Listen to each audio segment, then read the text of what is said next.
Today on CityCast Austin, we're here after a very difficult holiday weekend in Central Texas to update you on the tragic floods in our area. It's Monday, July 7th. I'm Nikki Devon, and this is what Austin's talking about. Hey, y'all. I'm here with executive producer Eva Ruth Moravec. Hey, Eva Ruth. Hello. We're recording this on Sunday morning. And so all the information that we're about to give you now is just what we know as of now. But just keep in mind that this could change, and it probably will change. Yep. There was historic, tragic flash flooding over the weekend in an area of the state not very far from us, and the impacts are being felt all over Texas. Tons of people have flocked to Kerrville in Kerr County to celebrate the 4th of July along the banks of the Guadalupe River. It's something that happens all the time. I have friends that go. I know people that go all the time. At this point, we know that at least 59 people in the Hill Country were killed in the flooding. Many more are missing, including 11 little girls from Camp Mystic. So facts right off top. Started early Friday morning. Texas Hill Country is flash flood alley. The Guadalupe River rose 26 feet within 45 minutes after getting 10 to 12 inches of rain, an estimated 100 billion gallons. And that's, for context, more than Niagara Falls daily flow. Mm-hmm. So, it's 4th of July, but not only is it 4th of July, it's camp time. It's camps for kids. So Camps and Hunt, northwest of Kerrville, got the brunt of the rain and damage. The specific camp, Camp Mystic, got it bad, but it was widespread. There were a total of 850 people rescued, more than 100 by airlift. And you hear there's just all these crazy, devastating stories of heroic camp counselors and Texans at RV camps and all over the riverbank putting other people's lives before their own. Fathers are searching for their daughters. Children were saving other children. It's just like chaos and destruction and devastation. There are dozens of summer camps in this area, like sleepaway summer camps. This is a beautiful rolling hill area, and people come from, honestly, all over the country, but especially all over Texas to go to these camps. There are different denominations and different focuses, but it's all about like letting kids just be somewhere together doing kid stuff. You're fishing and doing archery and singing and just doing kid stuff away from the hustle and bustle of cities and everything else. And there were lots and lots of kids in this area at these summer camps. Yeah. Including, I think there were like 750 at this all-girls camp, Camp Mystic, which was the worst hit in that area for sure. Yeah. Yeah. Hundreds and hundreds of people come to this state for water. To get in the water.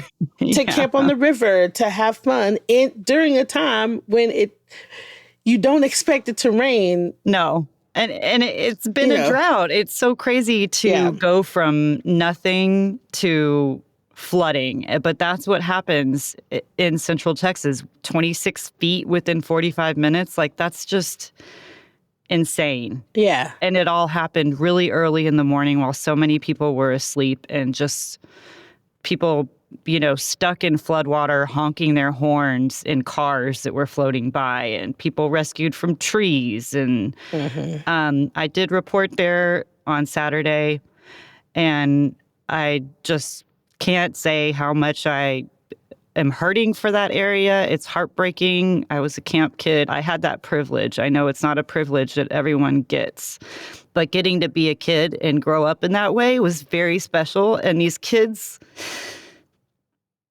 I'm sorry, they were having the time of their lives. Exactly. And there's a great story that my colleague wrote. She went to the camp on Saturday, and there were several people, just mostly men, walking around and trying to find their little girls, finding in their cabins friendship bracelets and pictures and little trinkets just so they could have something. And they are just in shock. And this area is going to be hurting for a long time. But a lot of these kids came from all over the state and country, and the counselors also.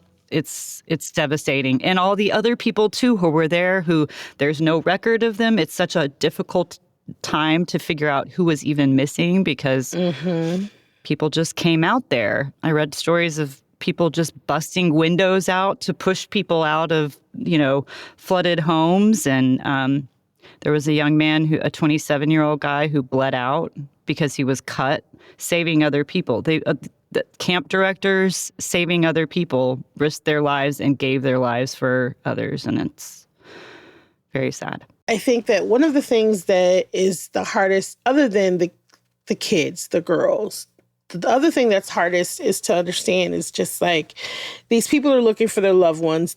Who knows when they're going to get any kind of, I don't know, rest. Who knows when they're going to get any kind of rest? Who knows when they're going to get any kind of reassurance or just like information about their loved ones and who they're looking for and who they've lost. There were entire RV homes taken away. I saw one man that was like, there used to be 28 homes here, and now they're all gone, just right by the banks of the river. And so we're talking about devastation on such a huge scale, but also just like a complete lack of information about what all was lost at this point. But I will also say, like, kind of along with what you were saying about camp, it's just, I think that yes, camp is a privilege. I was privileged enough to go to a camp, but there are all types of camp. One of the good things about Texas is that there are a lot of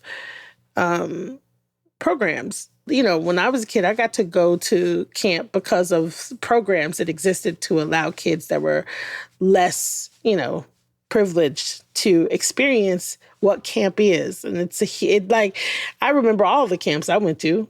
Band camp, all of the summer camps. It's a big part of being a kid. It's a big part of being a Texan, honestly. Yeah, it is. It's playing in the river and going to the river, and it's a big part of being a Texan. It's magic.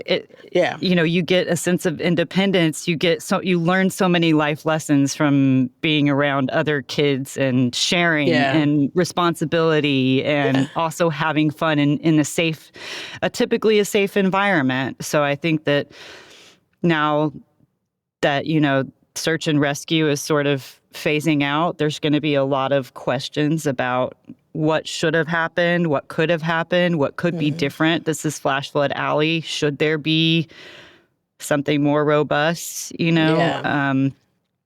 but it's hard to get to the finger pointing before like this phase isn't over yet. People are still missing. Yeah, before we find everybody. Yeah.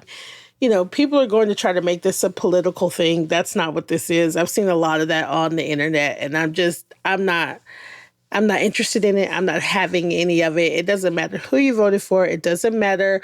None of this matters. We're talking about devastation. We're talking about children. We're talking about people losing their lives because of a natural disaster.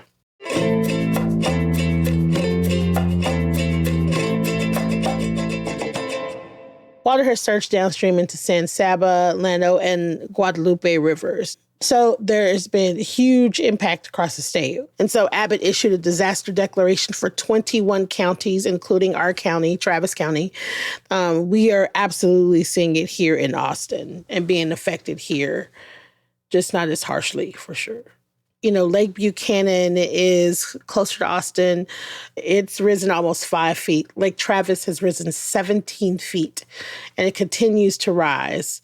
So, we needed rain. We just didn't need it all at once. In Austin, it's been raining here for days. The ground was already wet when it really started coming down on Thursday and Friday. On Saturday, Travis County issued a disaster declaration, and we were under a flash flood watch for a long time. Downtown Georgetown, Shoal Creek, all throughout the city, we have low water crossings. There are 6 dead, 4 in Travis County, 2 in Burnett. 22 is missing from the Austin area. Dozens of high water rescues. It included people rescued by boat and people able to walk out on their own. City leaders have urged people in Austin to stay away from local waterways. In a post on social media, Mayor Kirk Watson said, please do not use riverfront trails. Just move to higher ground. Flash flooding can lead to water rising very quickly. A lot of these high water rescues happen in crossings when people don't understand the risk. Right. They don't know, maybe they aren't familiar with flash flooding. Like, these low water crossings can go up so quickly, and it doesn't take much water to sweep a car away, and it doesn't. It's wild, but it's something that I think is really unique to this area. And if you're new to Austin and you've been here for 3 years of drought or whatever, you're like, what are you talking about? I can't drive through that low water crossing. I've done it a million times. Like, what's different now, That's why the turnaround, don't drown. It sounds cliche, but it's so important. I mean, when we just recently had the heavy rains in Austin, we saw how quickly, cars get stuck. Austin officials have issued a waterway ban prohibiting anyone from using personal and commercial watercraft, wet bikes, motorized surfboards, canoes, kayaks, paddleboards, and similar devices, period. The ban is in place until today at noon. And so just stay off the water, y'all. Yeah. I know I know that that's hard for Austinites because that is what we do. We are always on the lake. We're always in the water. But please, for now, stay out of the water. Especially because it can look fine. Yeah. But you don't know, like, all of the debris, and there's flood crud washing down with everything. Yep. So even if it looks safe, you don't know what's in there. And it's not. And there's more coming our way from upstream. Yeah. So we are not out of the woods yet. So, be mindful. What I will say about us is that, Texas is such a complicated place, but we are helpful. We gonna help. We gonna pitch in. We're gonna show up. We're going to help each other regardless. All over Kerrville, even Ruth, you said you saw people helping each other. Oh, yeah. I mean, they had to emergency officials had to repeatedly tell people, like, do not fly your drones, do not bring your boats in. We do not need your help. We need this to be emergency responders. People were just like chomping at the bit to get in there and do what they can. And to the point that, like, most of the places that were receiving like actual supplies, they've said, like, please don't bring anything else. We just need, like, money at this point. Yeah. I mean, there are still stores in that area where you can buy, so it's not like you can't access stuff, but what they really need is, they're asking for monetary donations. Cross Kingdom Church, American Red Cross, Kerr County Relief Fund, and the Kerrville Chamber of Commerce are all receiving donations. And for, like, I know it's like, it doesn't feel like money is, I don't know, money is really helpful. It obviously is. Yeah. And also, I think Texans want to get in there and get their hands on something. They want to help physically. And I think there will be a big need for volunteers to be in that area, but it just hasn't quite been organized yet because they're still dealing with the aftermath of everything. But stay tuned to the Salvation Army in Kerrville if that's something that, you want to be a part of. I'm sure there will be lots of opportunities. Yeah. Help is going to be needed continuously for a long time. So I know it's really raw for everybody right now. And people want to figure out, what can I do right now? Because, that's normal. Let's just hold on to that feeling of wanting to help. In the coming months, Kerr County, all of our Hill Country, they're going to need us. They're going to need Austinites. They're going to need us to show up. And so a couple of other places, Austin Pets Alive, they're looking for fosters because they're working with Kerrville animal groups. Town Lake Animal Center is looking for donations of pet food, animal carriers, tarps, and towels. And the Junior League of Austin is looking for supplies as well. And so, there are plenty of ways that you can help without showing up or without, taking a bunch of stuff and trying to dump it off, like being in the way and kind of just being in the way. It's in our nature as Texans to want to help. It's in our nature as Texans to get in there. Let's find these babies. Let's find, you know what I mean? Yeah. Texans just have big, big hearts, and just also I'm sure there are going to be so many more ways to donate, and different musicians are going to, this is a big area. They have a really big 4th of July concert every year, like Texas music kind of, scene. And just keep your eyes open and share. As Texans, the one thing that we all have in common is that we are from Texas. And so we will always show up for each other. And I think just keep that spirit in mind and try not to get bogged down right now. Try not to get bogged down right now in all of the other noise that's being presented to us. Now, don't get me wrong.